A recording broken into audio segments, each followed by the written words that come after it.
Greetings from the desert. I'm GARETH ANDRADE, an 11-year environment activist living in the United Arab Emirates, located in the Middle East. And being a desert, you can imagine how hot it is.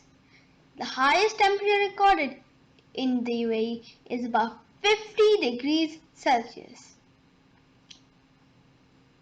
We have a few beautiful birds in the neighborhood, and when parched, they tend to drink water from the swimming pools or other man-made water bodies. We learn that they die due to excess of chlorine intake from the swimming pools. So my family leaves a bowl of water in our balcony for birds in our neighborhood to drink when parched. Over the years, we noticed that the birds left us gratitude gifts in return for our kind gestures. But what surprised us most was how they left balloons in the water bowl. This left us worried, curious, and concerned. I've grown up being fascinated about balloons, especially the helium ones. I'm sure you too share the same fascination. If I ask you to stop using helium balloons now, you will surely say no, but I hope to change your mind after you hear my story. When I learned from my friend Daniel, who's a conservation activist, that birds ingest balloons, among the other of which it kills them, I was very hurt and decided to do something.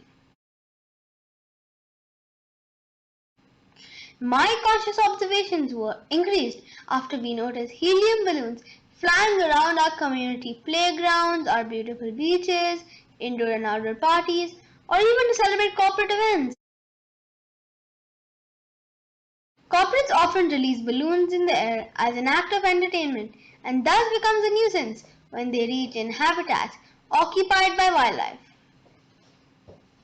The strings get entangled around the neck, beak, and other parts of the animal, thus leaving the animal to die a slow and agonizing death.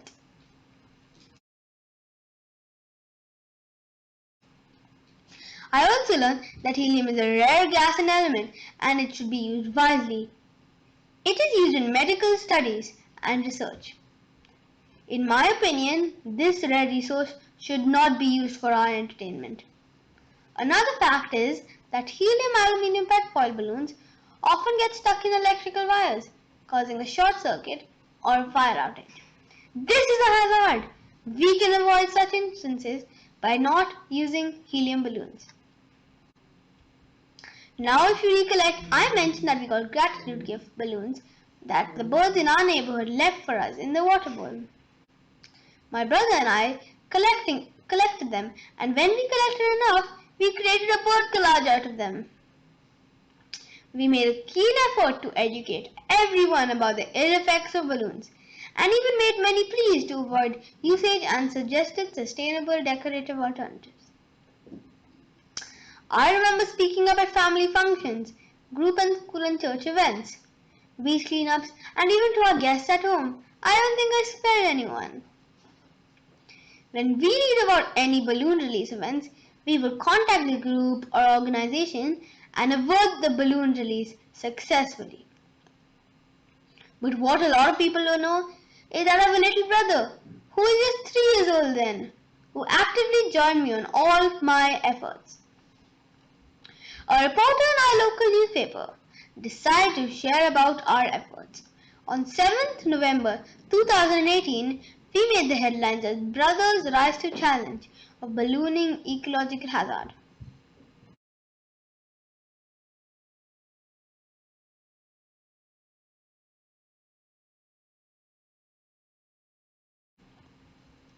We decided to take a big, bold step and introduce our campaign to the principal of our school.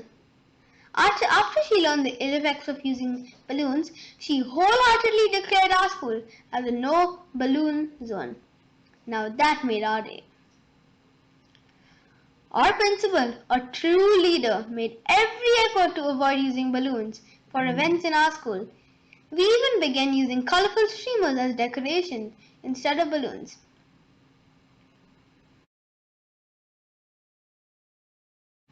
When I approached my class teacher, she was very happy to let me educate my classroom.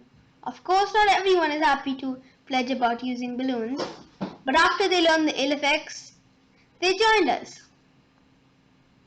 I shared about the ballooning hazard at our school assembly, and together, my Year 5 classroom in 2018, we began spreading the balloons below Don't Let Them Go campaign actively in primary school. I participated at all school events to share about the campaign with secondary and higher secondary students.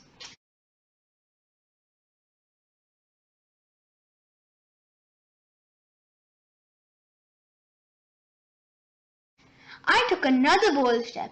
We connected our classroom with another classroom, all the way in Romania, over the internet. We'd educate them on the Balloons Below campaign. We also requested them to pledge if they believed we could save some animals from a cruel death. I was very honored and gobsmacked when the teacher from Romania came to my school in Dubai and personally handed over 100 pledges. Wow, that's a lot.